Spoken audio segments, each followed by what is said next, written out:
Hi friends, welcome to my channel food blogs Radha. చూడండి, ఇక్కడ ఏం కనిపిస్తుంది, మామిడికాయ పులిహోర. ముందుగా మనకు కావాల్సిన మామిడికాయ క్లీన్ చేసుకొని బాగా కడిగి పెట్టుకొని, చూడండి బాగా కడిగి పెట్టుకొని ముందుగా తురుము చేసి పెట్టుకోవాలండి. నేను బాగా అన్నీ ఒక్కొక్కటి తురుము చేసుకొని పెట్టుకోవాలి. మామిడికాయలన్నీ ప్లేట్లో పెట్టుకొని పక్కన పెట్టుకొని, ముందుగా బాండిల్లో నూనె తీసుకొని, తగినంత నూనె తీసుకొని బాగా వేడైన తర్వాత శనగకాయ పప్పులు శనగకాయ పప్పులు బాగా ఎర్రగా వేయించుకోవాలండి. నూనెలో బాగా వేయించుకొని ఒక పక్కన ఒక ప్లేట్లో తీసి పెట్టేసుకుందాం. ప్లేట్లో తీసి పెట్టేసుకొని నెక్స్ట్ పచ్చిమిరపకాయలు చీలికలు చేసుకొని వేసుకున్నామండి. ఒట్టిమిరపకాయలు కూడా కొంచెం వేసుకొని రెండు కలుపుకొని బాగా ఎర్రగా వేయించుకోవాలండి.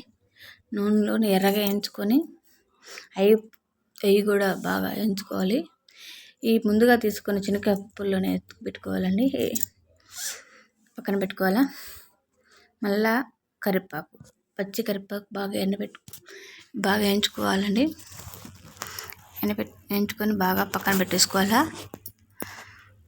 ముందుగా అన్నం చేసి పెట్టుకున్నామండి, మేము చూపలేదు. మేము ఎక్కువ అన్నం చేస్తున్నాం కాబట్టి ఆరబోసుకున్నాం. చూడండి, ఇలా ఆరబోసుకొని చల్లారి పెట్టుకొని ఎత్తి పెట్టుకోవాలా. నూనెలో మనం తాలింపు గింజలు, ఆవాలు వేసుకొని తగినన్ని వేసుకోవాలి. తగినన్ని వేసుకొని బాగా అవి కూడా వేయించుకొని, ముందుగా శనగకాయ పప్పులు పచ్చిమిరపకాయలు వేయించుకొని పెట్టుకుని ఆడే పెట్టుకొని ఆ బొట్టలను వేసి పెట్టుకోవాలి. పచ్చిమిరపకాయలు చూపలేదండి, పేస్ట్ పెట్టుకున్నాను నేను.